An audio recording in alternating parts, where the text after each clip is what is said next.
I don't want to know that yet.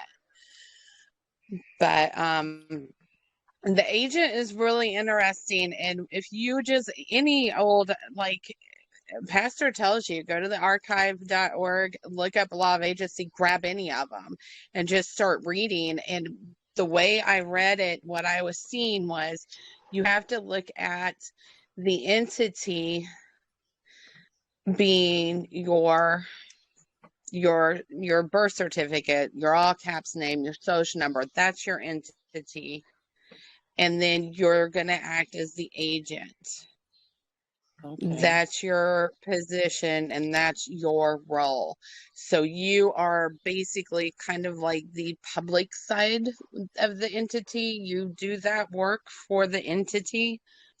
Mm-hmm. And we really shouldn't be paying the entity's bills because those are necessaries that are already paid for by the government.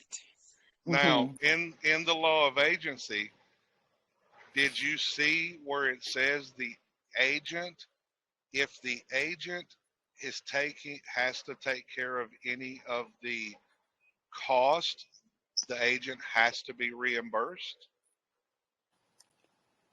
Yeah. That would be the full faith and credit, right? Kinda, yes, but being the general agent for the trust, in other words, who the principal are the trustees, and you are the general agent for it. You have all the power to run the business up to a certain point. Okay. Mm-hmm. So you're able to go out, pay those bills, take care of those things. But what are we not doing? We're volunteering to be liable Mm-hmm. because the government says basically, hey, we give you these documents to file to report everything. But if they don't tell you how to do it, because it is presumed in law that you have the ability to comprehend and learn. But Mm-hmm. guess what? That requires a lot of reading and studying. Okay. Mm-hmm. So if the registered agent is supposed to be reimbursed for their expenses, that means they have a form or forms that we have to use to let the government know so they will reimburse us. Because if Right. you read the congressional record of March 9th, 1933, they tell you it's all their obligation. Mm-hmm. That's um HJR 192 and Public Law 7310, right? Now, Public Law 7310, I don't remember what year that was, but HJR 192, I think, was the act of June 5th, 1933. Mm-hmm. It did get repealed and we shouldn't be using it. But it got restated in the very next law. In other words, all they did was move it from one spot to another. Okay. So we're using the wrong thing.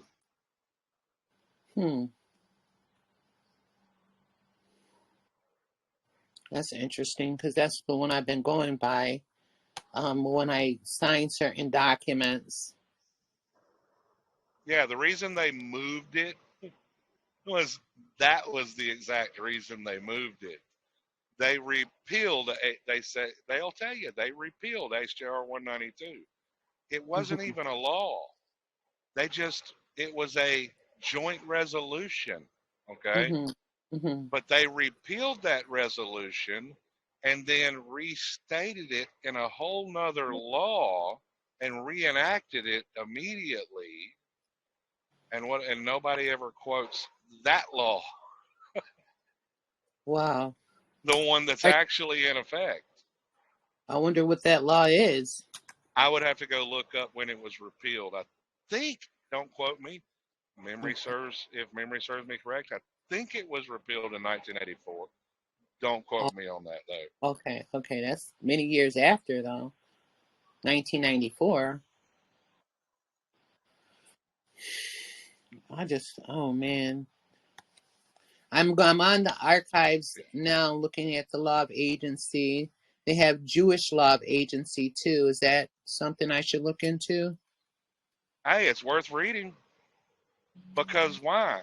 Old Daddy Bush, George W. Bush, not Mm-hmm. Junior, but Daddy. They Mm-hmm. did pass a public law instituting the Noahide laws. Noahide? What is Noahide? The part of the Talmud,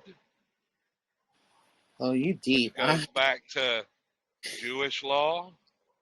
And then Okay. Ronald Reagan instituted in 1983 the year of the Bible. That's why when Trump was on TV, when he was in office, what did he say?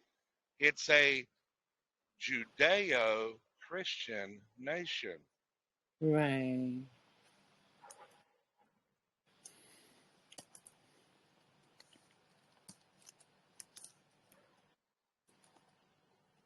That's just weird. They want to do so much in this current atmosphere. It makes people nervous when they don't have their stuff in order, you know? I understand. It does. People feel it. They feel it in their spirit. They feel it in their bones. They know something's coming. Right. And we're preparing, but we're also trying to get out of the situation at the same time, which makes it cumbersome because all of this information is distorted depending on whom and what we're paying attention to. Well, I'll tell you this. I think we're living in a time where the dividing of the wheat and the chaff Oh is yes, actually happening. I agree. And we're living in a time that you have no choice. You either trust Satan or you trust God. One of the Oh, two. If you're I'm going to so trust good. God, then you're going to learn to live at peace and you're going to do what you think you need to do and let God handle the rest. Absolutely. I live my life like that. I don't like confusion of any kind. Mm-mm. Because trust me, if you can't change something, then why get stressed about it? Right.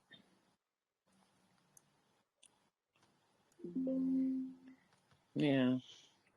But I just want to know that I'm keeping the commandments of the Most High and not following demonic energies because I don't want to pattern my life after that. Why would I want to do that to myself? I understand. And it's honestly, it is why I come on here and teach the stuff I teach. I know. Because I want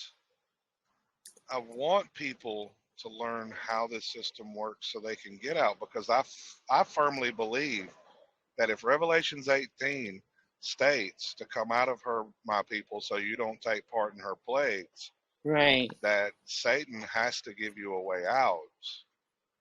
And then Right. if we analyze the the logic of Revelations, it talks about the mark of the beast.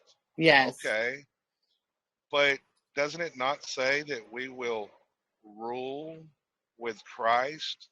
Well, if nobody survives, How is anybody going to rule, right? that's right.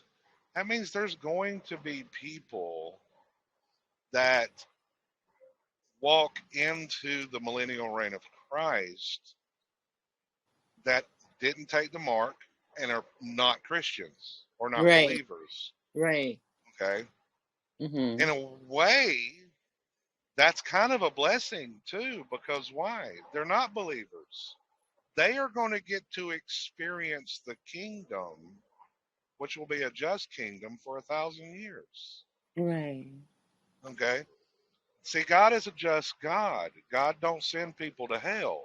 They send themselves there. Right. I agree And 100%. nobody will understand this better than a woman. I heard a pastor say that one time. I feel a funny coming on. I heard a pastor say that one time, and I was like, "Do what?" I said, "Think about it. Ask a woman what it's like if a man tries to force her to love him. Right. Mm-hmm. God won't force you to love him. Right.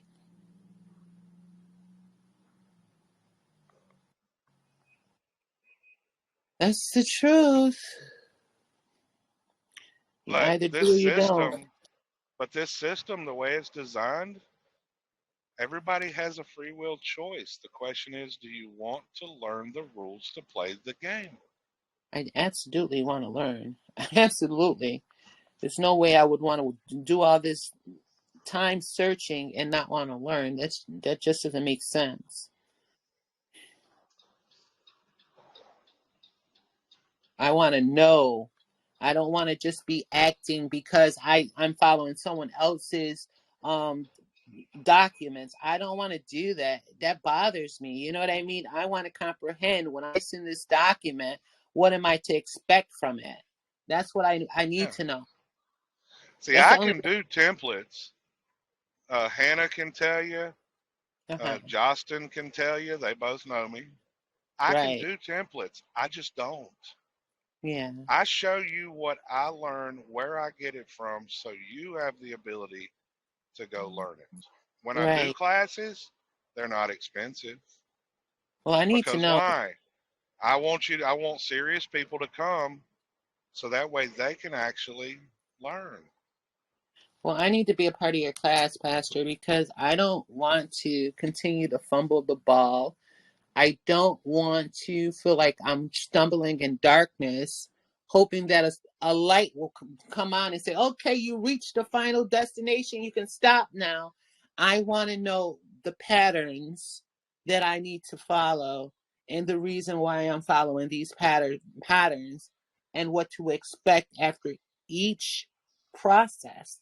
That's If how you I learn. if you study their writings, they will tell you everything. Mm, Look, Secret Service, they specialize in counterfeit money. mm-hmm. How do they become experts in counterfeit money? They have to study the markings on the dollar bills on their currency. They study the real money daily. And that's gold and silver. No, What? that's another misteaching in the community that they took away all the money when they took the gold and silver. No, money at one time was seashells. Right. Money is a medium of exchange. Mm, Doesn't matter the type. In this system, we have money of accounts and mm-hmm. money of exchange. Mm-hmm. When you have on the money of account side, you have what's called book entry credits. The average Mm-hmm. person knows it as direct deposit. Right. Did they deposit Federal Reserve notes? No. No. They just deposited some digital numbers into your account. If you study Title 31 in the Code of Federal Regulations, you will Mm-hmm. come to this phrase called book entry credits. Right. Okay. Now, when you are making a payment, you have the option. You go to the bank and get some Federal Reserve notes, Mm-hmm. or you use a check card, which is what? It's not Federal Reserve notes. You're using Right. debits. Debit. Electronic transfer. Right. Yeah. Or you can use a money order. You can use a check. You can Mm-hmm. use an international bill of exchange. Mm-hmm. You've got all these different methods to make this legal tender. Right. It's that's money of exchange. Yes. Okay, it's lawful money because Congress has the right to regulate money and Right. currency. Yes. Okay, Yes. but the average person, they don't think about it. They don't give it a second thought. If you ask them, do you pay everything with Federal Reserve notes? They're probably going to say yes. Well, when's the last time you carried cash? Oh, I don't. Well, then you Mm-hmm. just Mm-hmm. said you use Federal Reserve notes. Right. Well, ain't that what's in my bank? No. You got Mm-hmm. $50,000 in your savings account. try to go pull it out. You're not Yeah. getting it Right. because they don't have that much in the bank. It's all digital credits. Right. That's the one world currency. It all behaves the exact same. It's just got different faces to it, but it all Well, behaves the same. the one world currency is getting ready to come on the scene called the Mark of the Beast, which is blockchain and cryptocurrency. Exactly. I was just about to ask you what were your thoughts on that, and you answered it just when I was getting ready to ask that question. And people are so gung ho and invested in it. I don't comprehend people logic. Like, I got some why? because right now it's not the mark. You're still investing in the devil's currency, though. You can I say think the the same mark's thing. already here. No, the mark's not here because the beast isn't here. It clearly says mark of the beast. Okay. Well, So the the beast is reason dead I'm on. invested is because the reason I'm invested in it is because I already know what it's going to become. It in and of itself is neutral. It hasn't been turned over to the beast yet. Okay. You can say it's the devil's currency, but guess what? So was cash. Evil will always find a way to use the method of the time. That doesn't mean in and of itself it's evil. I wouldn't invest in it because it just gives it more legs to grow. That's my theory. Oh, I don't need no legs to grow. They've already decided. You ain't seen the videos of the World Economic Forum saying the new currency will be blockchain? Yeah, The but who bankers said have we don't already even need decided. currency to be a part of this earth? We need a barter system. We do not need their currency at all. Oh, I agree. I agree that So there why will, invest in it? because for the time being, seeing what happens. I don't have a lot, but I really do believe before it becomes to where they start mandating it, Hmm. that the cost is going to shoot up. I wouldn't care. Because I see it in and of itself, just like I see the government. The in and of itself, it's neutral. It's the people and how they use it that makes the difference. And even the metaverse thing is like I'm on Facebook, but I'm not going to do all the avatario things on there. I'm just not. And when they start enforcing, I'll just delete my account. But Oh, have you ever seen the movie The Matrix? of course I have. Okay. Do you know we're not but about 10 years, 15 years from an actual Matrix? Think about it. About 7, 8 years ago, they announced they could grow a human in an artificial womb. Well, in the movie The Matrix, what did people live in? In an artificial womb. Right. Okay, now, what did Klaus Schwab say at the World Economic Forum? That they want to plug into your brain with microchips. Well, what is Elon Musk developing? Neuralink. What in the movie did they do? They plugged into your brain. Now, you got metaverse. What did Zuckerberg say? That the metaverse would be more real than what you see today? Well, in the movie The Matrix, what did they have? Their own metaverse. So I you just would see rather where it's die. going? I just would rather die.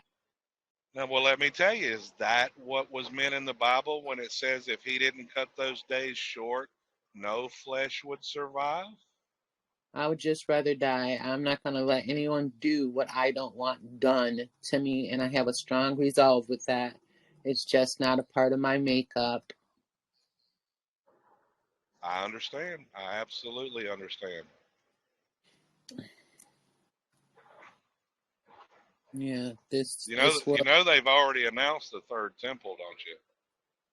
What is the third temple? I'm not They're sure. actually the Jewish temple when they rebuild Solomon's temple. Yeah. They've already I, announced they're going to build it. I don't give them too much of my energy because I think they use a lot of our energy to confuse our minds and to No, keep you us need in no. fear. The Solomon's temple has to be rebuilt. That is part of the Bible prophecy of the last days. Let me interject right here because I've Yeah. done a lot of study on this. It is said that when the altar is operating, that the temple is up. So as far as the prophecy, the only qualifying major factor is the altar, because the whole temple Yeah. and its function is because of the altar. So first Now, and foremost, whether they get the whole thing together or not, it really doesn't make a difference. now Of course, that it adds actually more. can line up with Revelations, but the only reason I'll partially disagree with you is in the Old Testament, it lays out the measurements for that specific temple, and in the book of Revelations, it also gets into that. And in the book of Revelations, the one thing it says is that the outer court will be trampled underfoot of Gentiles for 42 months. My opinion, until they actually produce the temple, my opinion is the Dome of the Rock is sitting in the outer courts. So that means the temple has to be built right beside the Dome of the Rock. Now, if you go read in the Old Testament on how the clothing was to be colored, okay, it says that a portion of the priest's clothing, the garments, were to be red like fire. What color's fire? Orange. What did they just announce the other day? Their temple experts have said that they believe they have found the larva that they actually use to make those portions of the garments. And the larva is reddish looking, but when you soak it you basically process those bugs, you leave them in there with the clothing, and when it comes out and dries, it is that orange, that reddish orange like fire. I said, they just announced this the other day.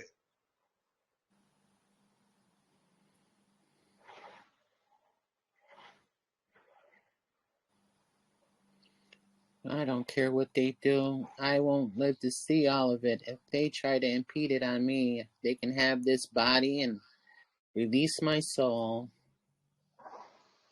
Well, if God takes you home early, that's a blessing. Because the world ain't ready for what's coming. Well, they don't have to be. Most of them are still got their face in the sand anyway, following and not having their own mind. They don't know where to go, what to do. It would be a pleasure to sit down and have a rational conversation with some of them. And remember a few years back they talked about the zombie apocalypse. I said, shoot, they haven't seen all the people with their head in their phones. And now they got the graphite or whatever the hell that magnetic garbage is, the black tar looking stuff. Now, Bob, since you study this, here's a question for you, because there's a couple of things that we never saw coming. You know, in Daniel, where it says that the prince that will come will confirm the covenant with the many. You know, the one thing we never saw coming? Trump. The peace treaty with Israel. Yeah. So also, when it says he will confirm the covenant, the church pretty much taught it that it meant that the Antichrist would confirm that Israel's the people of God. Oh yeah. Is that really what it is, or is it when the Antichrist comes, he will confirm that treaty? Well, I mean, we do have a prince that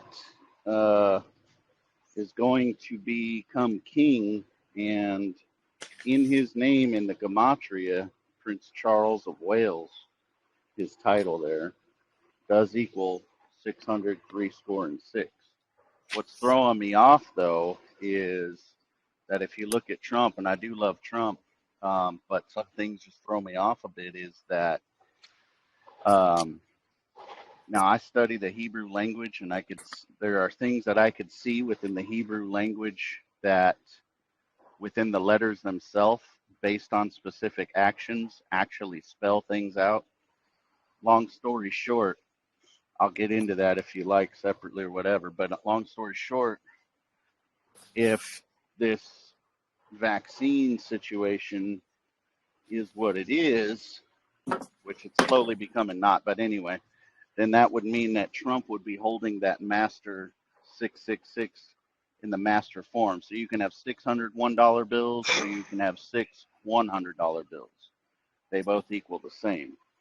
And Yeah. so I'm looking at Trump, and as far as his reign as a president, it kind of was for 3.5 years. When COVID hit, it kind of took him out, and the 2020 election happened, and now he's no longer.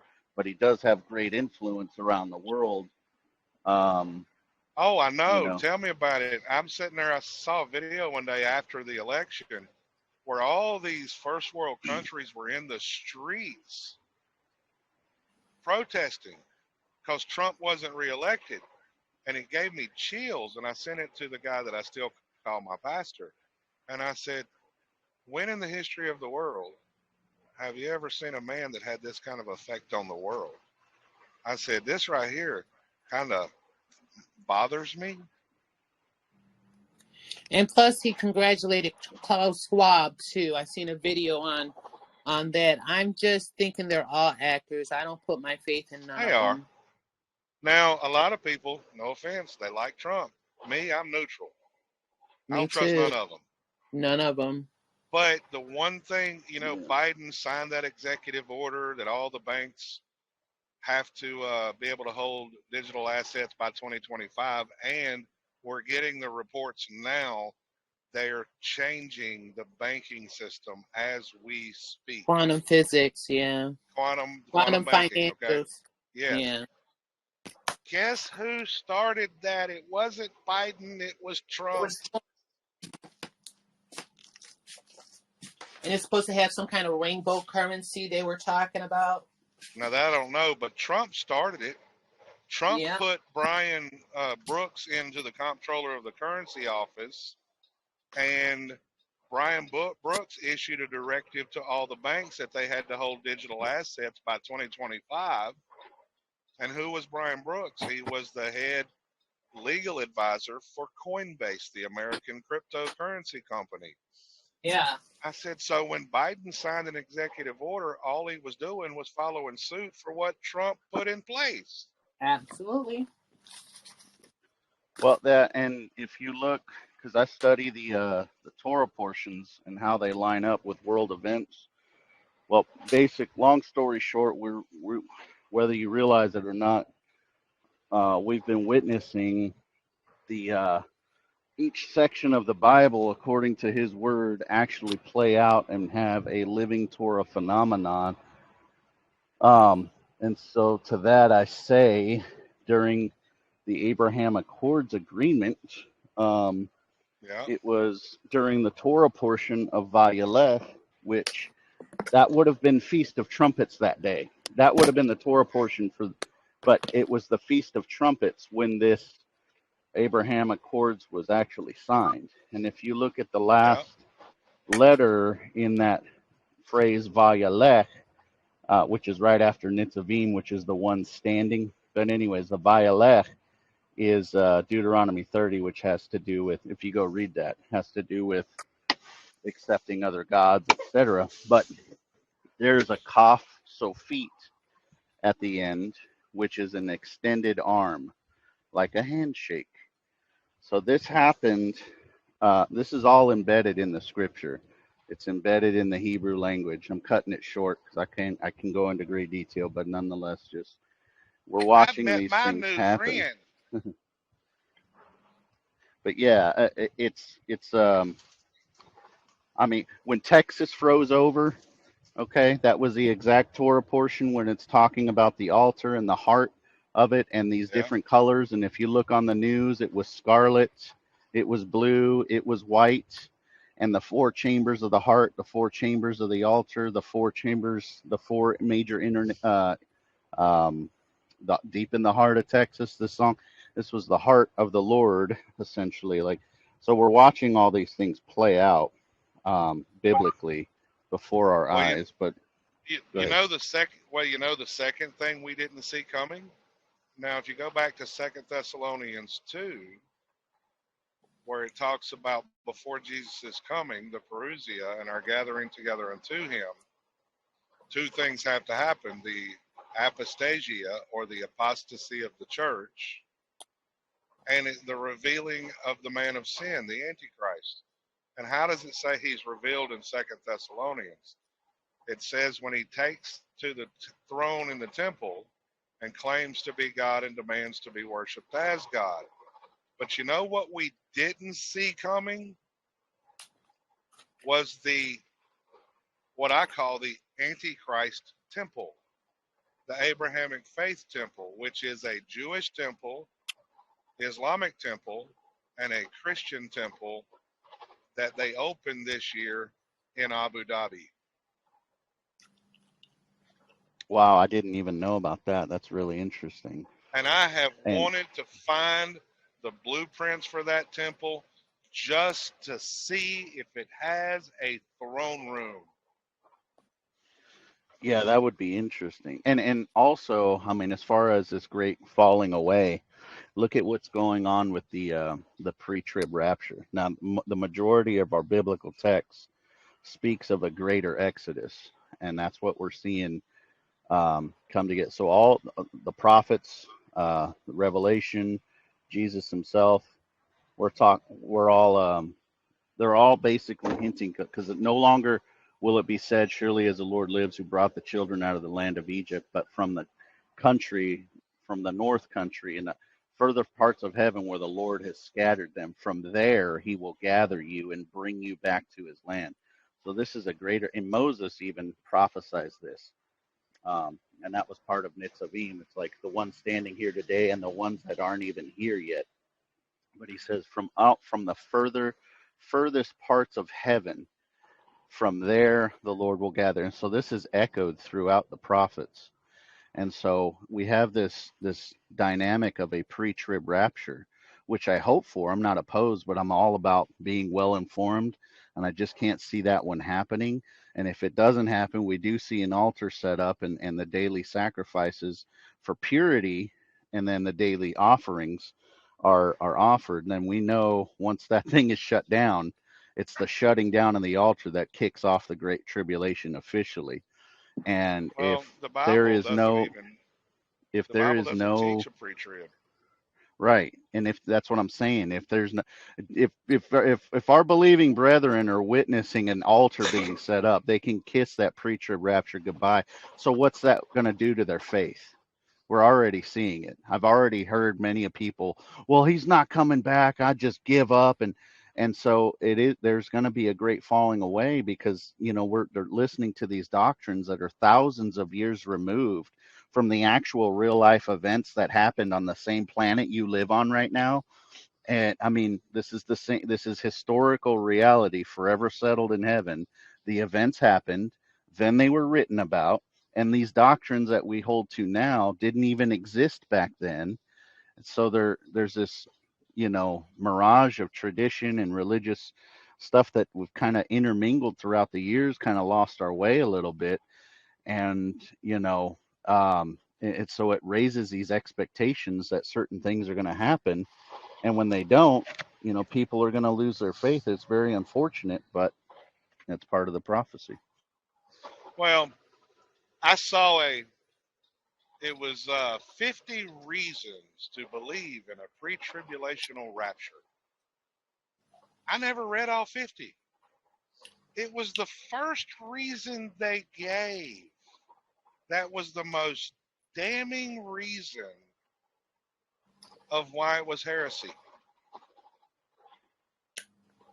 They said the first reason that they said was, even though Paul was a post-tribulationalist, the church of the day believed in the imminent return of Christ. What? Wait a minute. Paul, who you profess to be an apostle of Christ, was a post-tribulationalist. And if you read his writings, he says what? He corrects them on their error in their belief, and you're still going to say that's why you're going to believe in a pre-tribulational rapture? That was the first reason on the list.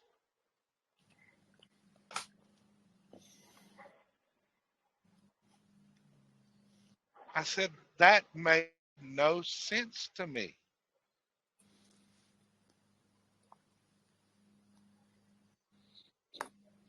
I couldn't believe they put that out there when I found it at the time, but today I can.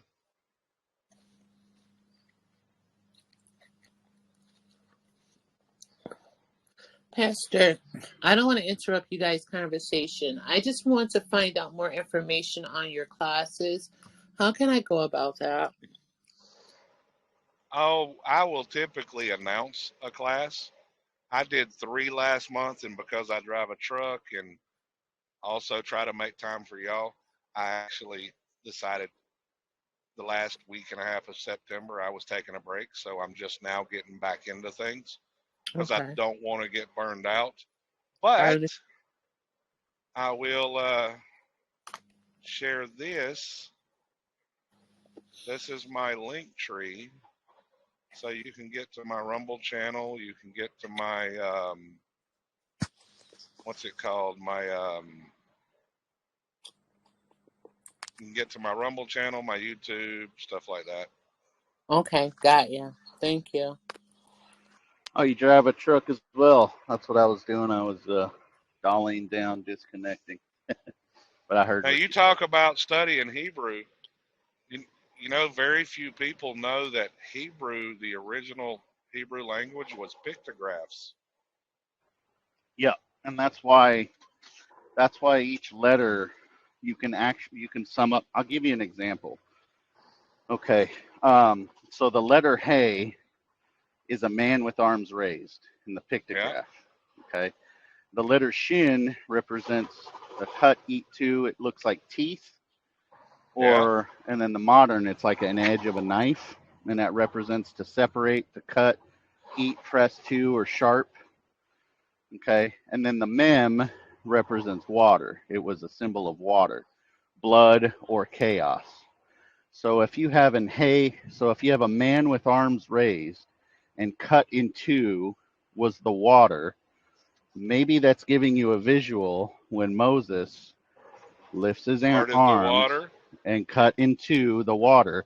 What that spells is a Hey, a Shin, and a Mem spells Hashem, which is the name. So whose name? Well, that's the Almighty, right? And so it goes Hashem. And then if you go in that same, the Bible could have been written down in any way. It was written down this specific way. If you go through, then it was the waters that were, let's see, Moshiach, the waters that were separated in two, Moshiach, two by the hand. So there's a yod by the arm of the Lord, the right arm of the Lord. That's deliverance, his right hand. And so they went through the water, and they were secured, Moshiach. So you have the Vav. They were secured. The Vav is a tent pole. It's a tent peg, and it's securing, adding, or I don't think there's a yod in there. There's a Vav. So there's the securing of them passing through on dry land, and then the Het. A Het is the Moshiach, the Het, and that is the two walls. And so when they passed through, they saw two walls of water. So you have listed in the Bible, you have Hashem, Moshiach, so the name of the Messiah, and then so you have Yeshua. So again, you have a Yod, so that's where his right hand is. Is Shin, he separated them from Egypt. Okay, a Vav secured them along the way, and Ayin, when they turned back and saw Egypt was destroyed, they beheld the with a hey, who is like you, O Lord, among the gods? So literally, the way it was written down in our Bibles, by each action, if you parse that out, it spells something. So the Hebrew is action oriented and it's concrete. It makes use of the five senses. So touch, taste, see, smell, hear. So we actually have something concrete, a physical action attributed to each letter that spell out Hashem, Moshiach, Yeshua, which means the name of the Messiah is Yeshua. So that's embedded in the scriptures. Our Jewish brethren have no excuse. No one is without excuse. Yeah, I absolutely agree. And it's the fascinating thing. Are you familiar with Chuck Missler? Yeah, not too familiar, but yeah, I'm familiar. And yeah, he That, went on the Tetragrammaton. yeah, And that right there is where I learned some of this at, and I really like his teachings.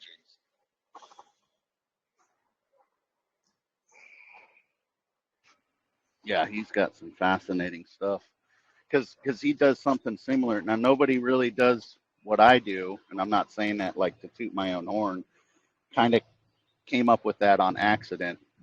Just there's just certain things that just pop out to me, like when Zechariah went 14, when the Messiah comes and puts his feet on the Mount of Olives, and it spreads, and the mountain breaks in half. Well, that is a massive Aaronic blessing, because if you look at the priests, they separate their hands and they face east, and so the mountain moves to the north and one to the south, and then it creates this valley, and so that's a massive Aaronic blessing when the priests face the east and they separate their hands for the blessings to flow. So he's actually going to put, and that whole thing in the earth is going to create a physical representation of the Aaronic blessing. And so just stuff like that just pops into my head. That's. So it was kind of by accident in studying the Hebrew letters that I see these actions to them, and I'm like, wait a minute, I can read, and I found the name of Yeshua in circumcision, the bread from heaven event, the fiery serpents event in Numbers. I think it's Numbers 25, maybe 26, 27, somewhere around there. So his name is encoded in the actions that are, but it was kind of all by accident. And Well, so, yeah. Well, it's just like I no longer use the term Yahweh. Okay, it's YHWH. I think it was purposely written that way because why? The YH and the WH, according to the Hebrew scholars, two of the letters is your inhale, and the other two is your exhale. So you say the name of God every time you breathe. I said when I heard that, I was like, oh, wait a minute. Now I understand why the abortion debate. The last thing Satan wants is a new life coming on the scene, screaming the name of God. right, yeah, you look in the paleo and how they would write it. It would be Yeah, praise while standing, praise while sleeping. So you're secured, because they would put that last hey laying down as a scribal marking. And what are you doing when you're awake and when you're asleep? You're breathing. And yeah, so yeah, it does have that. And so we see that in Yeshayahu, Isaiah, Yeshayahu, Yahushua. There's all this Yahoo pronounced Matthew, Yochanan, yeah. So there's, as far as like Isaiah goes, you have this Yahoo at the end for Yeshayahu. So Yahuwah. It's almost like a breath. Now, I don't think we have the ability to pronounce it, because who are we, to capture the Almighty with our words when He is the Word and He gave His Yeah. word. So who are we to be able to go, it's pronounced this way? I have the authority. It's really.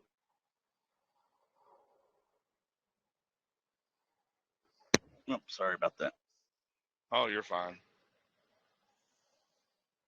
That was a nice little distraction. I won't lie. I can talk pretty much about anything. If y'all can't tell.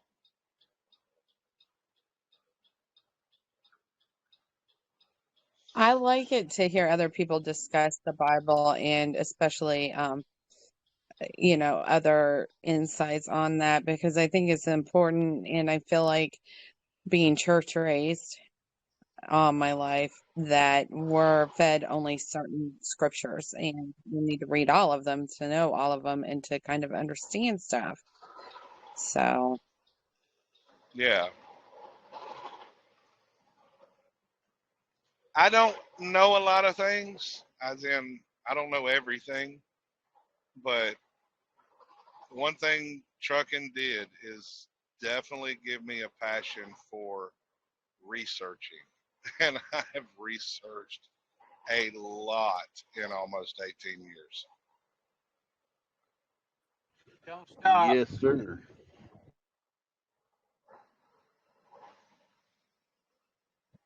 Yeah, I didn't mean to derail the conversation. I just thought it was. I study these things, so I figured I'd give some insight. Because it's just important to just be well informed. So I try not to make doctrinal statements, but just give out the information, because we could get tunnel vision sometimes and not consider somebody else and what they see, and that could be a big factor of having a good aha moment. So, and then Well, and then I tell people don't throw the baby out with the bathwater. I say, you know what? Don't discard the Bible. Even if you don't believe it, that one, most of your judges and lawyers, your powerful lawyers and politicians are all Masons. And what is the one book they get? The Masonic Bible, which is a 1611 King James. And they built this country around that book.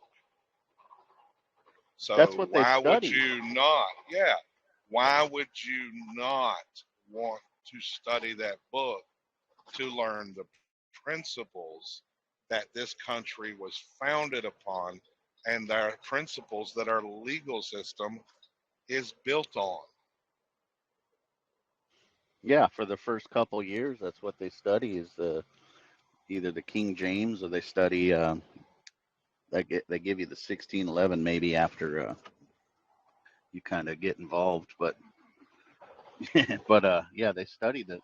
And I mean, if you look at, heck, I was just reading the end of Deuteronomy going into Joshua, and they made a contract with Rahab. When Joshua sent the two spies in to spy out the land, and Rahab hid them and made a contract with them, and they said, "We will be held guiltless."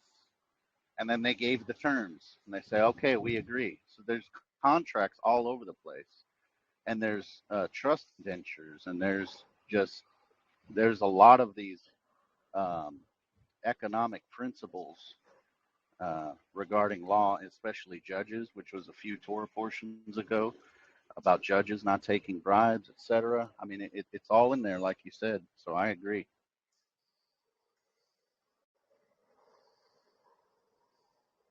well, I and it heard was stories.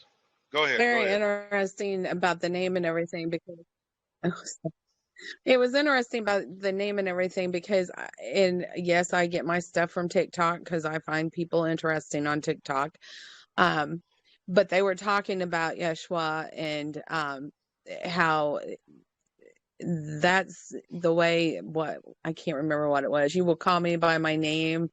and call my father by his name and everything. And it was very interesting, their take on that, how we've gotten away from using the real name and knowing that name compared to what we use in our Bible today. And so I was thinking about it. That's probably why you guys were talking about it today. Well, you know the interesting thing, speaking of the name, well, I espouse that we are a bunch of nameless people. Because why? Both products of conception, only one got recorded. The footprint document doesn't have your name on it. Your mother and father took you home, but they never recorded you. So the hospital doesn't know your name. And one day I was just thinking I about it, you, and I was sitting there, you know, what does it say in the Bible? That when Jesus comes, it says he will give you a new name that no one can pronounce. I said, I wonder if God saw that. Just a thought. Not saying that's the truth. Not saying that's what it's talking about. Just a thought that went through my head. And that's how they use that to mock me. And even it goes deep because these contracts and all that go up to the Vatican as well. So, once you get to that level, I hear that you actually have to remove yourself from the church rolls, but that's kind of how yeah. they use this to mock the Almighty. Now, you said that about the footprint birth certificate. My name is on it. You're a rarity. Well, I'm in Indiana. I wonder if back then ours were. Now, when you say your And it's name, are you even got talking about your full name? no, only my first and middle name. Yeah. See, mine is that way too. Yes. But my daughter's Mm-hmm. is different. My daughter's is baby, I will say Doe, as in that my wife's maiden name. My daughter's Right. doesn't have her name on it at all. Yeah. So that's interesting. Of course, yeah, I'm in Indiana, and it's even got the seal for where I was born and everything. So, yeah. But I'm all about plunder in Egypt. So I think this is why a lot of people have kind of started creeping back in and looking into commercial and private processes, etc. I think it's about to happen. I'm not really about plundering Egypt. I just want Egypt to settle their debt and give me my necessaries. That's it. When the bankruptcy happened, they had to give equal exchange. Well, if they say in their congressional record that all of this is their obligation, then they need to settle it. It's not my place. If I'm going to settle it, you need to reimburse me.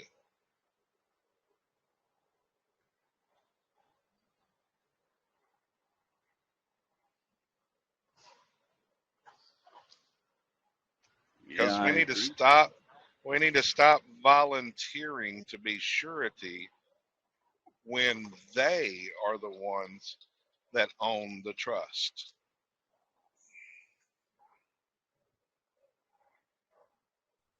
Yeah, and I think I don't know what my grandpa knew before he passed away, but what he told me before we took him to the hospital, he was kind of lucid, but not really. And he looked at me and he said, "Please take care of my debts." I don't know what that meant, but I felt like it was something deeper than, him just telling me something because, that you're like, oh, the executor does all that with the estate. But I feel like he meant something a level deeper than what normal people would understand. I And he agree. knew I was studying things, and he knew I was understanding things and learning. So, and he was born in 1935. So that's just past when the trusts for, the families that they all had the trusts and everything way back when. Well, So I'm go look at Dee. Go look at Dee. She found out later in life that her grandmother was a private banker. And when I say a private banker, I'm talking about she was a first generation American. She knew the rules to the game when she come here, and I would be willing to say her grandmother possibly grew up before the Great Depression, possibly. Because the reason why I say that is Dee is close to my dad's age, okay? And her grandmother didn't work a job, did not,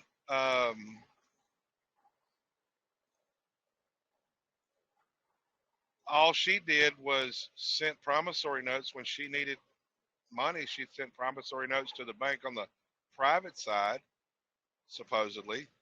They sent them to the Treasury, and the Treasury issued credits. She had her own banking resolution, her own private bank, whole 9 yards. But she didn't abuse the system. She just took care of her necessaries. Most people out there, honestly, all they see is that account. When can I get my payout? When can I take control of it? For the love of money is the root of all evil. Let them have it.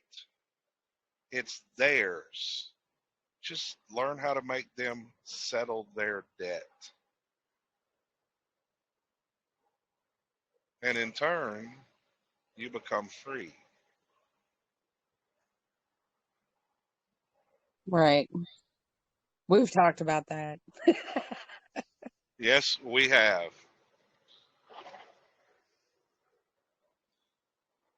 But Trust me, the other you'll day I was never. thinking, Go ahead, Hannah.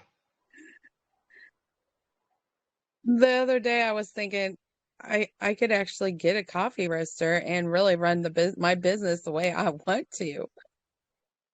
Yeah. See, I think personally, I do believe if you go back through history, the people of the state were never taxed. Okay. That all changed when we got the Federal Reserve. But I don't think it was a change as in they were going to force us to pay taxes. They set up a system to where we would volunteer through ignorance to give up our wealth. If we learn the rules to the game, then they would actually take care of everything. Okay? But if we want to volunteer, they will also let you because you have the right to contract um, just as much as they do. But you know what? They're not gonna let you do it without a fight. They're gonna test you. They're gonna make sure you know what you're doing because the last thing they want is someone to have that kind of power that would abuse it. Because that can be just as bad as someone who doesn't know anything about the system and is basically what the elite call a useless eater.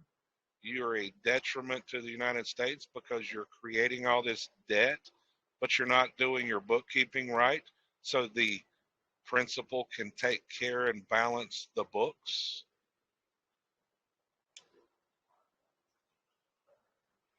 Everybody screams at government and Well, says, then we need, balance the budget, quit all the spending. It's not the government doing all the spending. Look in the mirror.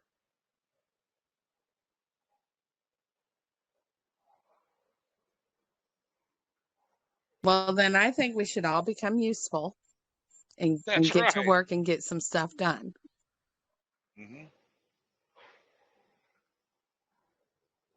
I had a conversation with Stephen this morning, and I finally just, for lack of better terms, put my foot down with him. Because he's heard me talk about this stuff forever. And I told him again, he's got a court case tomorrow. And he's talking about how they're just moving forward and just basically just running over him. And I said, Stephen, you just stated that you 100% believe that I'm telling the truth. I said, but why are you not doing what I'm telling you to do? And he couldn't answer that question. I said, if you believe what I'm saying is right, then why are you going to court and arguing with them? Why are you not sending that negotiable instrument to the principal to settle the debt for your person, because it's theirs?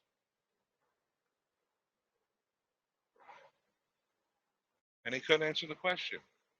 I said, what it boils down to is you're sitting there with the mentality that the cop did you wrong by giving you the ticket, and you're sitting here arguing civil procedure. Oh, it wasn't proper service. I said, yes, it was. He put it in your hand. If you're the agent, that's all he has to do. And what you do with the process that he gave you after that is on you.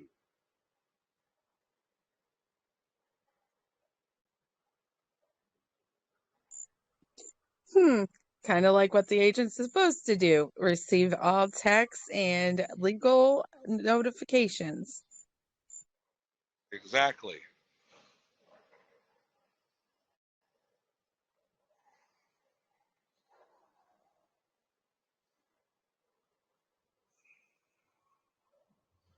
Everybody's running around saying, how to discharge debt. Well, first you got to learn what's your relationship to that name. What's the relationship to that trust? If it's not your debt, then why do you think you should discharge it? Why shouldn't they?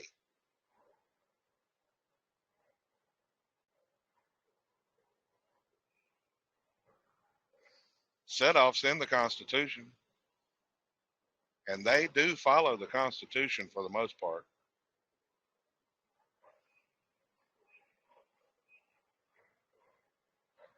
They See, now can't this just popped balance. into my head too. What? So why when I don't trust Trump either as far as I can throw him. I mean, he has some good things, but I don't know what his agenda is. But the most interesting thing about him leaving office after Biden won was him so focused on us learning the Constitution. Why would he do that? Do I think Trump was necessarily bad? No. I think Trump actually does care about the country. And I think Trump was like trying to tell the people, but he knows you can only say so much. You've got the elite. There's a war going on amongst the elite. Think of the Star Wars. You got the dark side and you got the Jedi. Okay. Imagine the elite. You have two sides. You have the dark side and you have the Jedi. So you have a war going on amongst the elite where you have the dark side that says, burn the whole thing down. We will rebuild it how we want it. That's Bill Gates. That's George Soros. That's all those people. Okay. But you got people like Trump that look, and Robert Kiyosaki and Grant Cardone, that are out there trying to teach the people how to deal with money, how the system operates. The problem is the mass majority of the people are sheep. The mass majority of the people don't care. They never have, they never will. Only those that have ears to hear will hear. So the reason for the Constitution is, you say I have these rights. Well, what are those rights? What are they? And how are you going to defend them if you don't know what they are?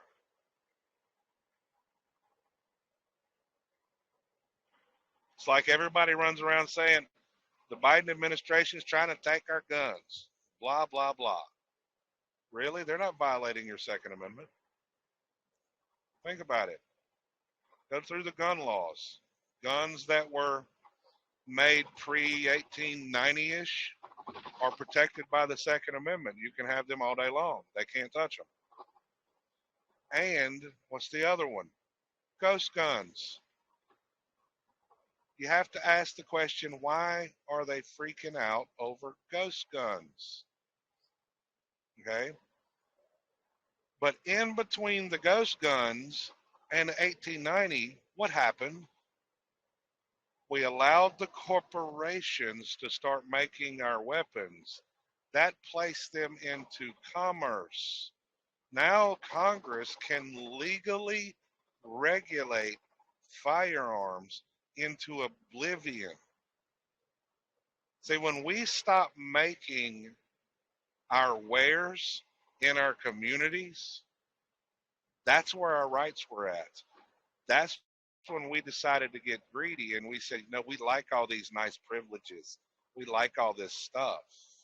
So the corporations made all this stuff, made it cheap so we could have things and do things. And basically, we got, because of ignorance, for my people are destroyed for lack of knowledge, we basically slept on our rights.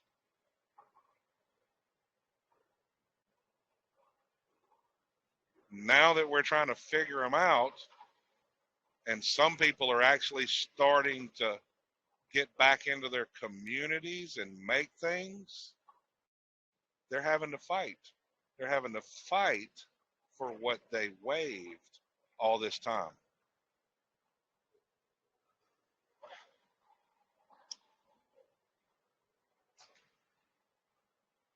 Government will never take your rights, but you sure as hell can waive them.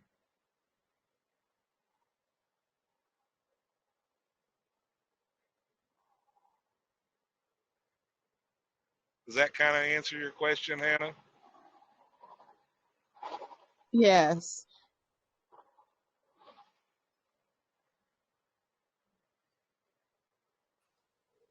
Peace, Pastor of the Way. How are you? How you doing, Empress? I'm doing pretty good.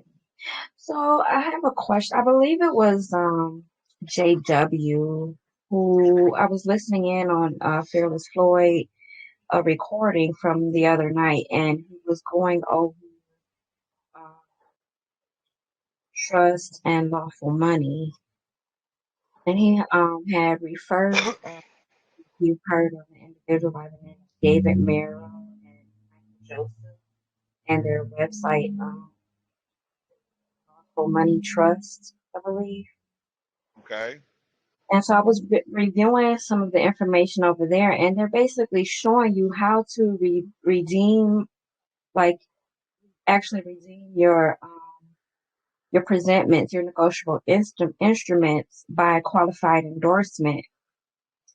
By, for instance, if we get paychecks, or if we open up a bank account, we would sign the signature card with a stamp saying to a special trust deposit, redeemed for lawful money, according or pursuant to the 12 Yeah. USC 411. I'm sorry, and then Yeah, signing well, your name.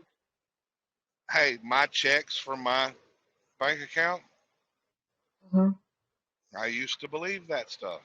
So on my checks, it says 12 USC 411 somewhere on the checks for my account, right? Hmm. But I come to the realization later that we've had it wrong. There's a lot of teachings out there that sound legitimate Hmm. because they come from the standpoint that only gold is lawful money. Really? Well, actually, they're actually the recording was talking about you what are they what's called U.S. notes. There's the Federal Reserve actually has something called U.S. notes. So when you make those qualified endorsements on your instruments, you're supposed to be able to um, basically, I believe what is the interest on those notes.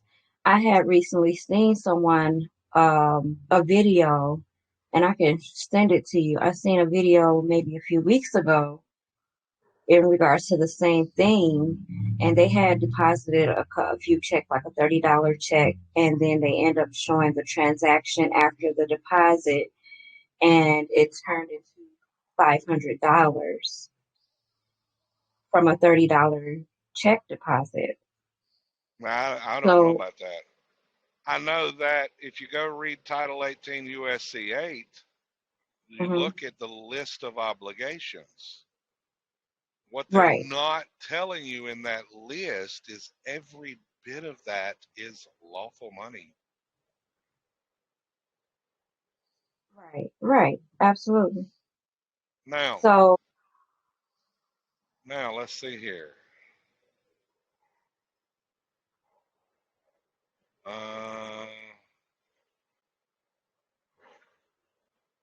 18 USC 8. Obligations or other security of the United States defined. mhm, The term obligation or other security of the United States includes all bonds, certificates of indebtedness, national bank notes, Federal Reserve notes, Federal Reserve bank notes, coupons, United States notes, mhm, Treasury notes, gold certificates, silver certificates, fractional notes, certificates of deposit. Well, how many times has people went to a bank and said, I want to get a CD that matures in 90 days or 1 year or whatever? Okay. mhm, Bills. What's a bill?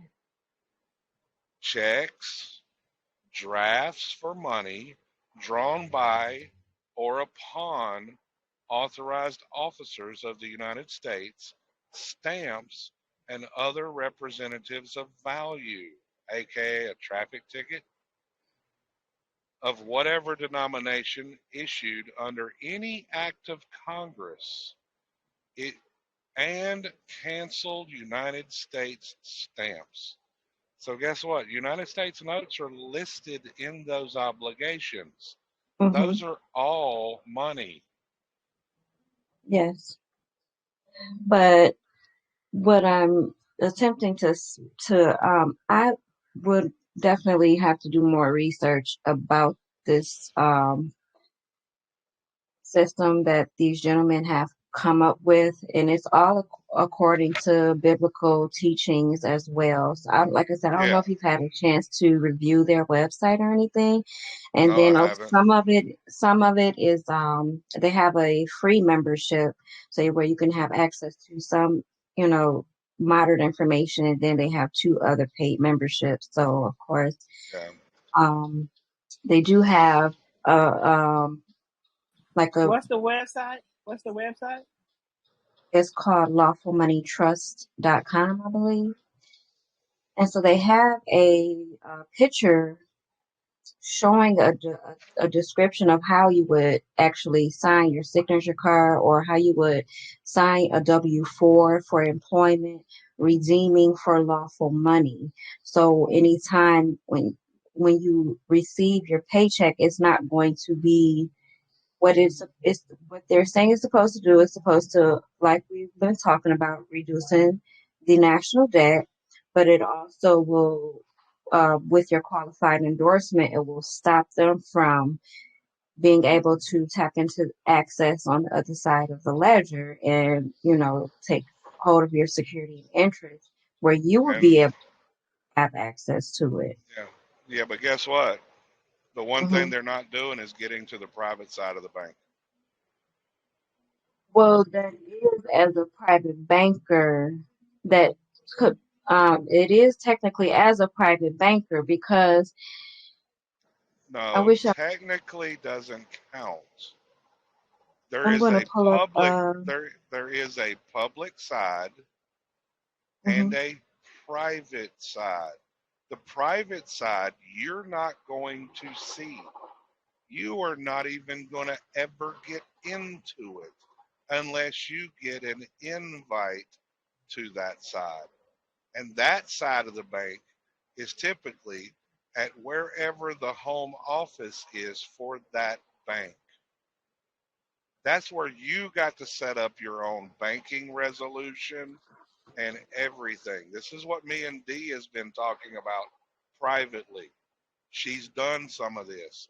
Her grandmother is the one that used to do this.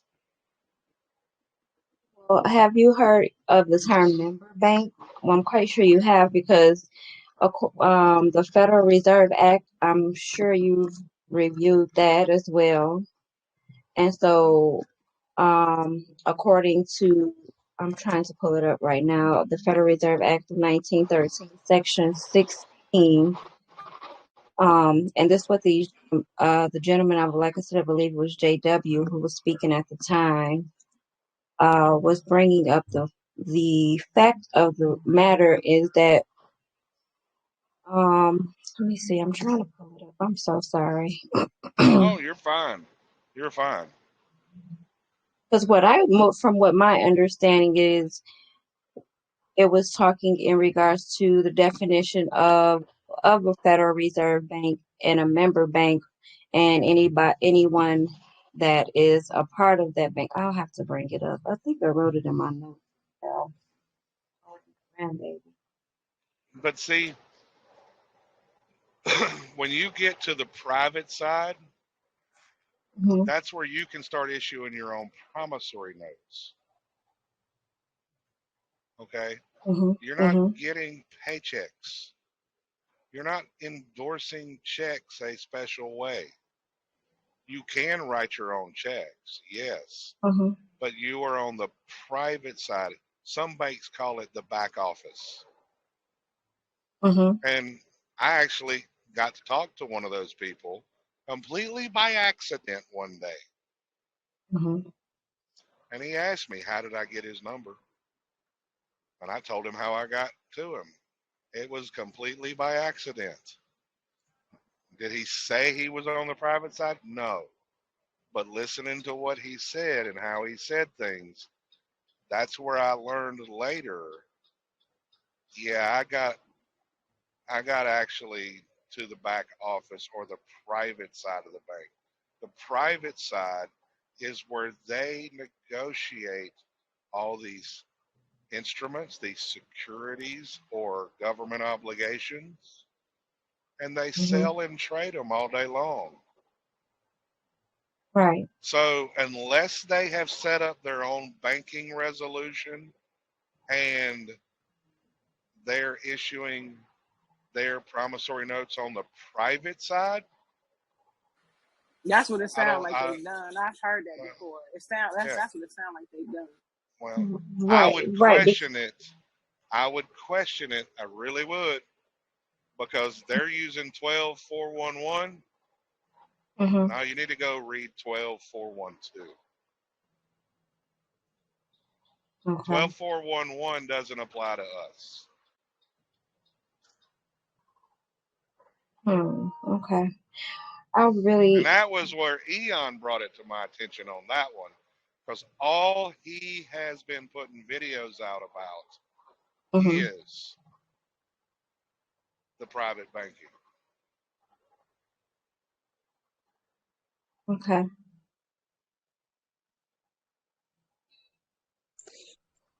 I just want to Where know can if we you find had heard it. Eon's videos? Do what, Hannah? Where can we find Eon's videos? Redress Right on YouTube. It's Do you one have word, any? Redress Right. I went through their well with Ron West. I think it was class 21, a legal redress. I went through their debt class, but No, legal redress, that's the old channel yeah, that was taken yeah, from Eon. No, he started yeah. a new one early this year.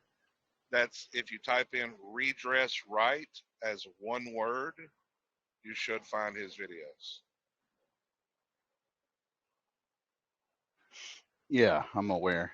But yeah, so have you interacted with that guy at all? Eon? Eon? Shoot, yeah. We talk regularly. And you know how he sounds on video? And when you talk to him on the phone, it is a night and day difference. That is not how he sounds on the phone.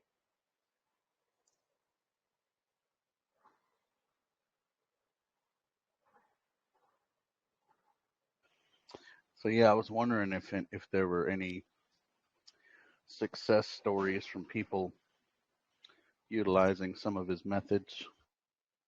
According to him, there is. On the witness of 2 or 3. Hey, all I got is the man's word. He don't divulge people's private information, and I'm not going to push him to.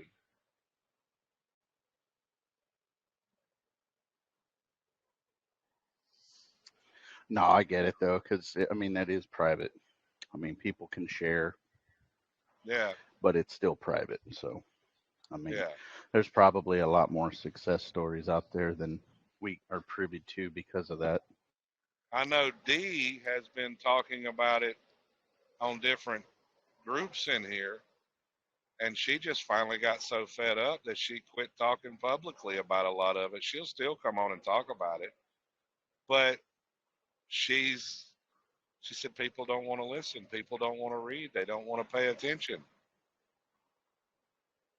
She told me one day, she sent me a message. She said, because she'd been listening to me for a while, and she saw where I was at. She saw what I was saying, went and confirmed everything I was saying through other sources, and then she finally sent me a message and said, "Look, I'm going to share information with you to help get you set up."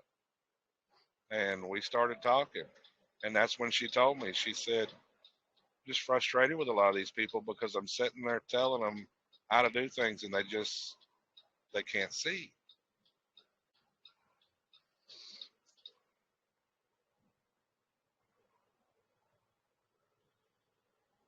I think a lot of that goes back to nobody wants to read it anymore. Nobody wants to take the time to stop and like focus and study.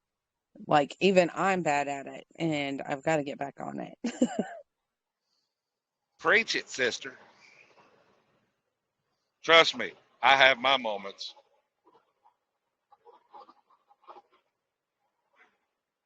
Well, and it's bad because, like, I'm on my phone all the freaking time, and I tried to just read for the fun of it, just grab a mystery book like I used to do, and my attention span is as big as a gnat, and it's like they have got us so screwed that I don't know. There's going to be a lot that aren't going to be able to pull out of it.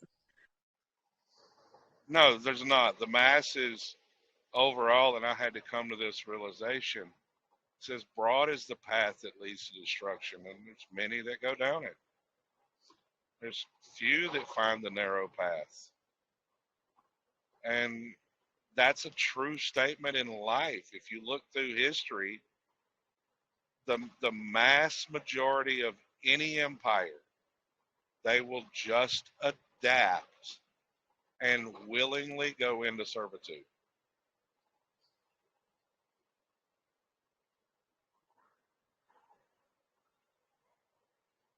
Yeah, because we don't want to cause a scene or be the weirdo or, conformity is huge. I'm glad I was always the odd one out. Huh. There was a guy that got a ticket, and he walked into the traffic court, and judge called his name,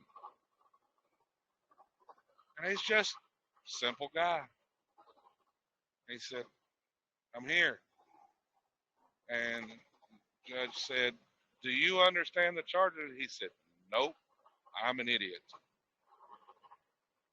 Judge said, "You're an idiot." He said, "Yep, the biggest idiot you'll ever find." And the judge by this time is standing up and looks at him and says, son, since you're an idiot, I want you to get out of my courtroom. As a matter of fact, get out of my courthouse. And then the judge says, are there any more idiots in this courtroom? What did the judge just do? He gave everybody in that courtroom there waiting to handle their tickets a way out. But what does everybody think an idiot means? I'm a stupid person. No, go look up the word in the etymology. It means not professional, not part of your society. And everybody saw this and witnessed this, and the guy left and walked out. And nobody moved. Nobody raised a hand. Nobody did nothing. They volunteered even after the judge said what he said.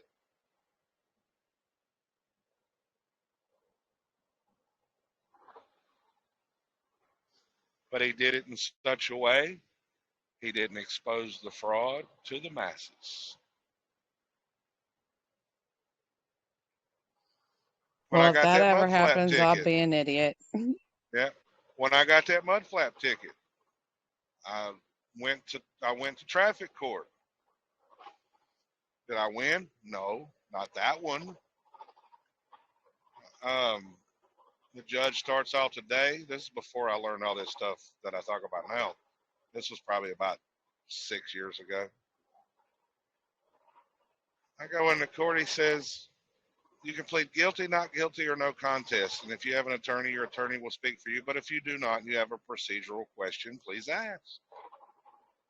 About halfway through everybody there, the judge calls my name. And the state trooper, there's no DA, the state trooper starts talking. I said, hold up. This is what you said. Judge said, oh, you got a question? I said, yes, sir, I do. We need to establish the rules of this court. Can you please, for the record, say what jurisdiction we're operating in? Now, you heard how I asked that question. He answered it, but not the way I wanted. And he answered it right. He said, Dinwiddie County, Virginia, the United States. And I said, well, Your Honor, being you're schooled in law, that doesn't establish jurisdiction. And I hold up the ticket. I said, it's not a criminal matter because there's no grand jury indictment. He said, yeah, that's correct. I said, so the way I see it, this is a contract. Oh, no. That ain't no contract. I said, well, Your Honor, I presume it is, and I see constructive fraud. And as soon as I said that, he had to shut me down. He said, oh, that's some law done away with 50 years ago. You can, $50 fine, you can appeal it within 10 days. So I walk right out to the clerk's office. I want to appeal the decision, take it to trial. So a month and a half later, we go to trial. This time there's a DA. About halfway through everybody there, the judge calls the name, and the DA automatically speaks up. State of Virginia moves to dismiss this upon payment of cost. And all I said was, I'll appeal it. The judge said, you'd appeal it? He said, what arguments are you going to make? And I said, constitutional arguments. He said, can I get everybody done first? I smiled at him and said, yes, sir, you may. Because I knew what he was asking. Are you going to expose everything to everybody here, or will you be patient? I said, yeah, sure. So when we went to trial and I argued my case, I argued constitutional arguments, void for vagueness, overreaching and overbroad. I went through the FMCSA regulations, all this other stuff. In court on the constitutional arguments, he disagreed with me. So I switched my argument to contract law. And I ended up, he finally, eventually looked at the DA and said, Do I have jurisdiction to dismiss this without payment of costs? She said, you're the judge. So he did. He met me at my truck afterwards, and he shook my hand and said, you done your homework. And I, being he's a judge and he took the time to come see me, I figured, hey, he's an expert. Let me ask him a question. I said, was I a little bit right on everything I said? That way, if I was wrong on something, he might, talk to me, teach me something. He laughed. He said, nope. He said, you were right on everything you said.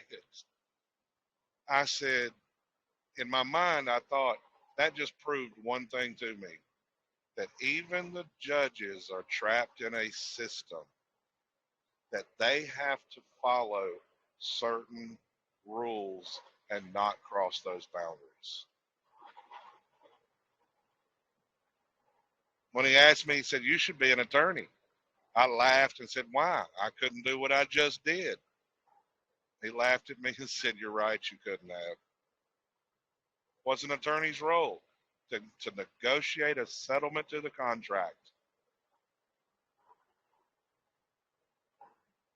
That's why he said I couldn't have done what I did, because I wasn't there to settle. State trooper said, I can't believe you fought that hard over $50. I said, sir, why am I going to give you money you don't have a right to? All it did was cost me my time. I'm still making money.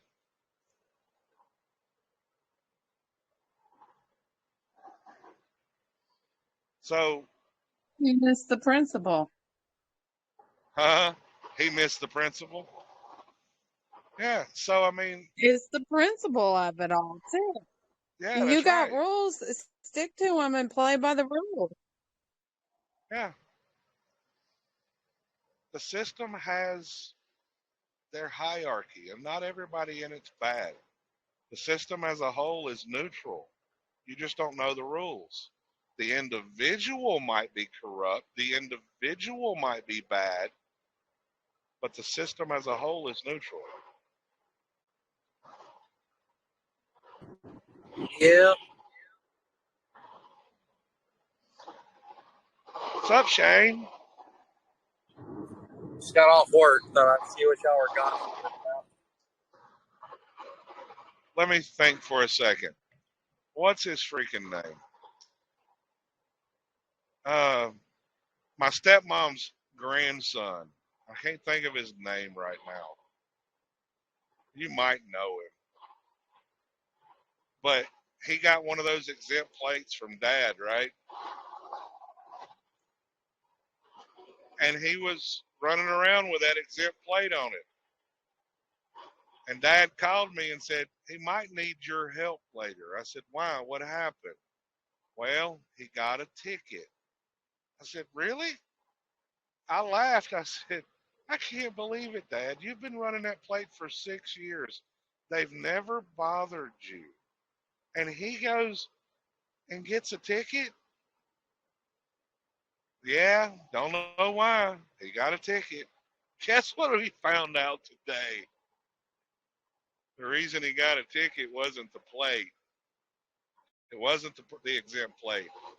He was running 80 mile an hour at a 55 and under the influence of marijuana. Well, he's an idiot. They didn't even write him a ticket for the plate. They just left the plate alone. I said, well, I knew it. I knew he done something. That's why you cannot give certain people, for lack of better terms, that power. They think they untouchable.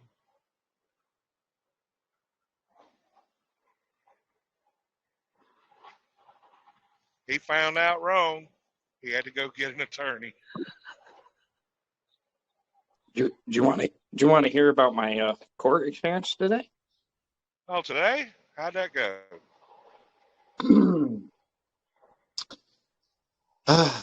The detective that I hired to serve the paperwork, served them, but never filed it. So you had to continue it? No, he was nice and was like, hey, if you can get it, whatever, you know, because it's a busy place, eviction court. Yeah. So I called, made my phone calls. I'm like, all right, so what's going on? So I'll meet you at the courthouse in 15 minutes. So they ran me the paperwork. So my the defendants didn't show up. And anyways, I got a 3-day judgment, but he was a lot nicer to me when there was nobody else there. Like he was telling me all kinds of stuff. Oh, it was mind blowing. Hey, But I got a 3-day judgment. They have 3 yeah. days to move out. Look, Good deal. when you don't expose the system to the public and you do things quietly, a lot of times these judges will talk to you. Yeah, no, they Because told me exactly what I need to do. They're like, you know, if you want, go put a note on the door with this and tell them, you look, you got 3 days. If not, I'm going to get the sheriff involved. But they told me the sheriffs are backed up about a month right now for evictions. yeah, He's like, but don't put that on there. We don't want them to know because as far as they know, they'll show up the next day, you know, after, because they have to be out by the 7th. yeah. So, yeah, it was, but if I do have to go to sheriff route, I have to get that eviction notice. I have to have 6 copies certified. And I'm like, what? Really? I got to get, it was just, there's that certification of everything again. It just kind of, Yeah. but yeah, it went all right. I was there longer than I expected. Certify your boot in their ass. I'm telling you, it's ridiculous. Yeah, I'm like, so this is just more. Oh, and then when I actually filed for the eviction, you know, I have an option. I can do the eviction or I can do the eviction and judgment. So I did just the eviction because it's like, it's cheaper. I'm like, they haven't paid me rent in 13 months. They're not going to pay. So when I filled out the paperwork, I put on there what they owed me. And the judge told me, he's like, oh, you duped the county clerk. You got the cheaper filing fee, but you got the judgment as well. And it's on this paper. So now they owe you this money. I'm like, nice. If that made any sense to you, what I just said. Yeah, but you didn't give anybody. Oh, no, he just said that the county clerk messed up. They should have taken that part off. He's like, I'm just a judge. I don't really care. He's like, but you got one over on him. I'm like, nice. Yeah. See, they're just people too. I was going to say, just not too much damage to the house.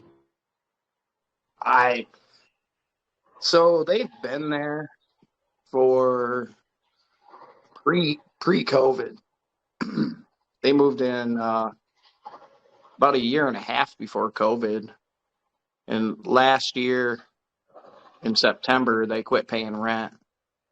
And I served them a 5-day pay or quit notice in October of 2021. And she's like, good, I'm going to fill out some paperwork. I might need you to fill out some paperwork so she can get some, you know, assistance or whatever she needs to do.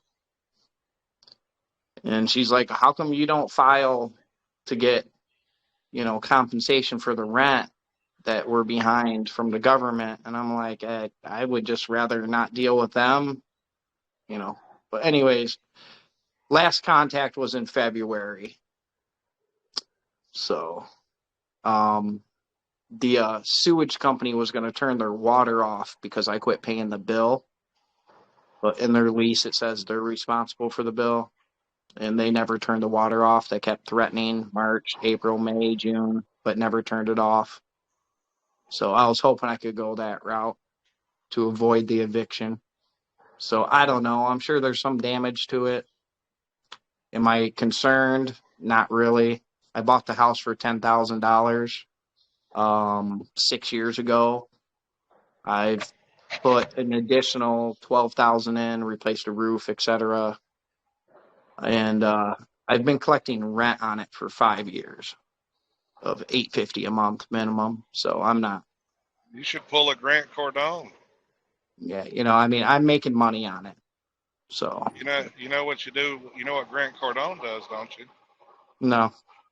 Well, one, every single house is in its own holding trust. He gets investors to invest the down payment, and they get like 25% of the profits. Okay, and then he gets the mortgage, and then the renters pay the mortgage.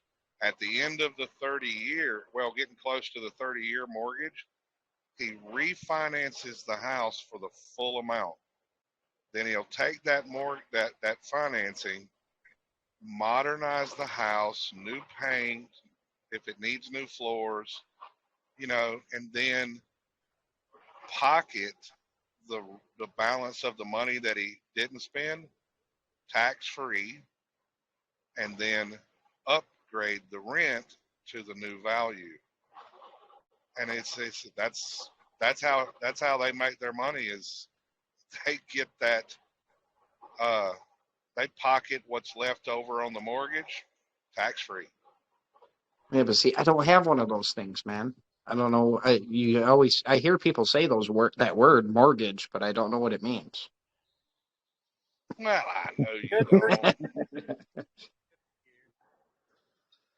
but Yeah. just think, you could acquire No, more property with the profits.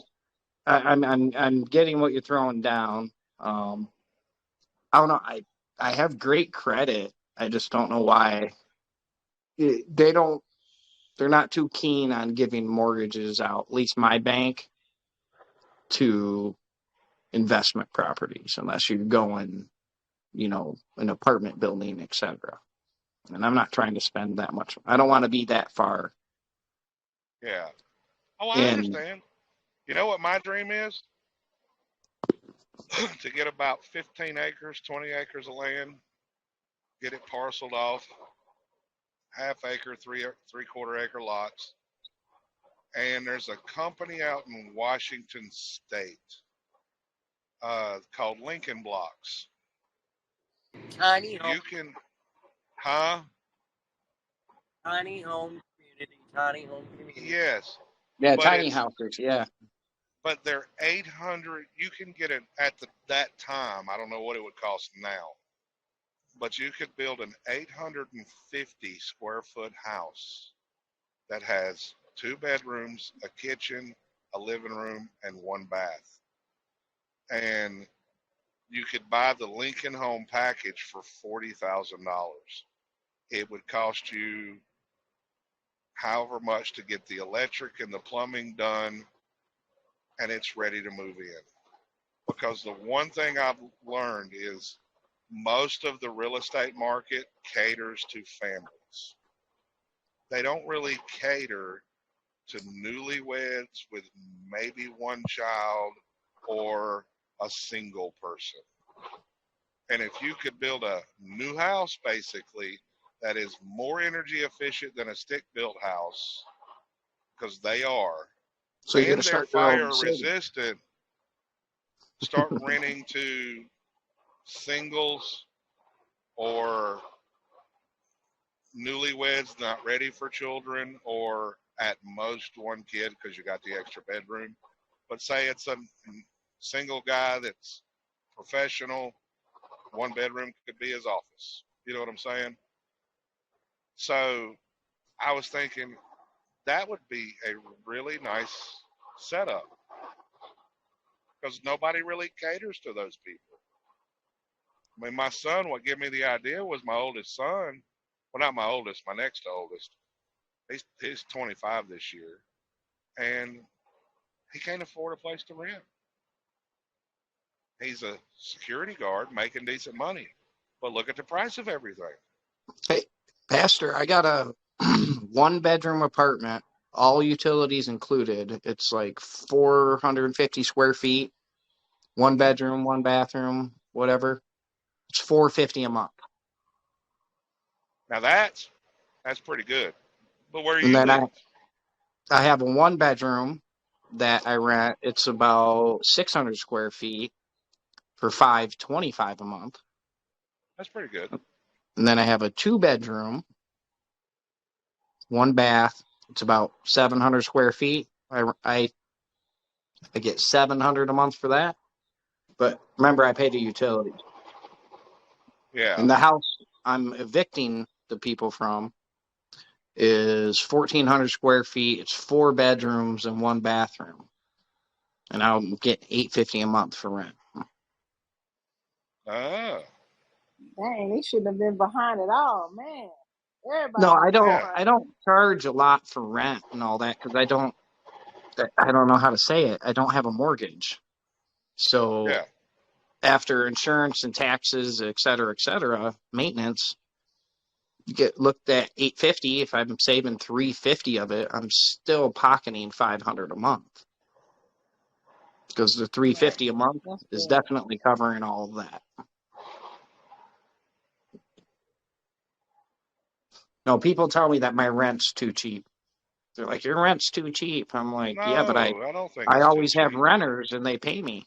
That's what, That's what it's I've had, supposed to be for the time. For the time, man, please, people, they ain't even paying them nothing on the job as it is for people to be able to pay rent. yeah, I'm a very reasonable landlord. You want to pay me every week, you want to pay me every 2 weeks, that's fine. Whatever's best for you. But I want to switch everybody over to a Cash App, so I don't have to go. It's not that I don't want to go there because I have to go there anyways to What, inspect to the it. bank? Oh, you're Yeah, talking about to receive your rent and you don't have to worry about it? yeah. I can just send them an invoice and then they just pay me. Well, you can do that through, Why don't you do Square and do?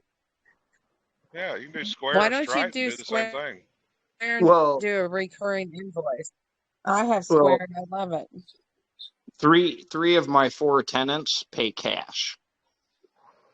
They always pay me in cash, so I don't have to Yeah, they claim it if I gotta don't pay want that. to. They would have to pay you to pay the little fee in order for you to get your money out. If you do Cash App with them, the Yeah, Cash well, App gonna they would pay charge the you. yeah they would pay the Right. fee, and then I know I've had PayPal for like 15 years because I used to sell stuff on eBay. So that the fees is what I don't really want to deal with. Well, But look at Zelle because my credit union just started using Zelle as an option to pay people with, which is pretty cool, but kind of makes me nervous with digital crap and everything. But Zelle might be an something. I had a bad experience with Zelle. I don't like Zelle. Now, Venmo, don't have a problem with that. Cash App, don't have a problem with that. Venmo, Cash App, PayPal, all them. Now you're starting when we file. If you are the type of people that file taxes, when you file taxes next year, you're going to have to claim every transaction on there unless there was a yep, note that's that why said birthday, dinner, whatever. that's why I haven't done it because I'm like they passed a law where they're gonna 1099 you on that. That's fine. I My think we small all should be business is on Square. 1099. That's why. Hey, they're going to give you a 1099. I think you should turn around and give one to them. No, I agree. I think you should 1099 everything. Now, I ain't talking about, for those that don't understand, I ain't talking about the 1099A. I'm talking about either the 1099 miscellaneous or the 1099 NEC, non-employee compensation. Yep. Because what do the corporations give each other? 1099s. So when I was waiting for my private detective to show up, I did grab some paperwork I thought you might find interesting. Oh? Certified transcript of payroll for the state of Illinois in the Illinois Department of Labor. So they fill out this form, say you mow an empty lot for the city, they would fill out this form to get paid. Yeah. So I'm like, well, maybe I can fill this out for being the property manager.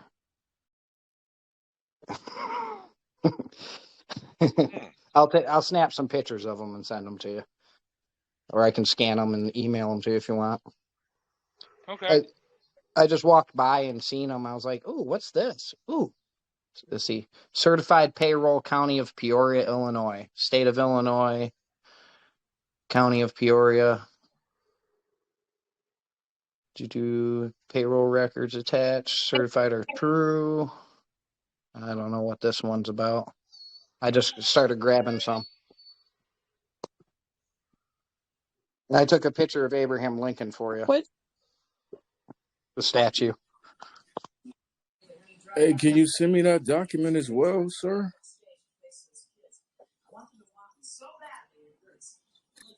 Who's that? Gibbons? Yes, it's Gibbons. That's what it is. All right, here, I'll take a picture of him. Tim, where's my email? Tim, where's my email for the I Social haven't got it Security yet. Administration? Okay, I told What you. the hell, you slacker?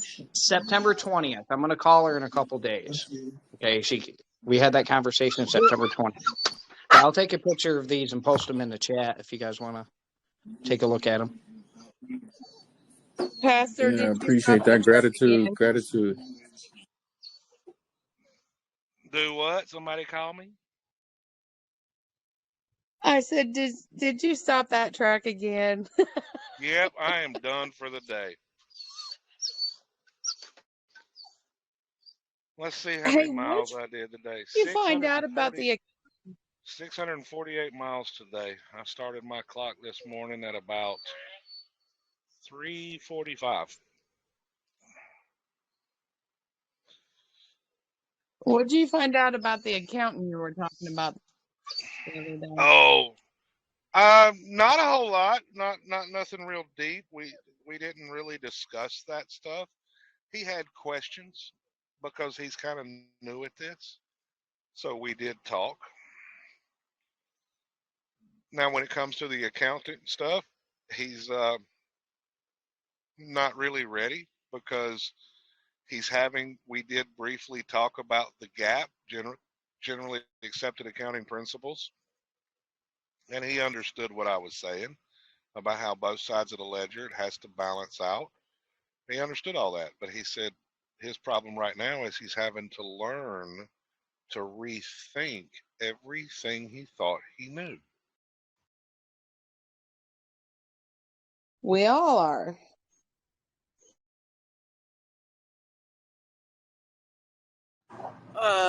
What about that W-7?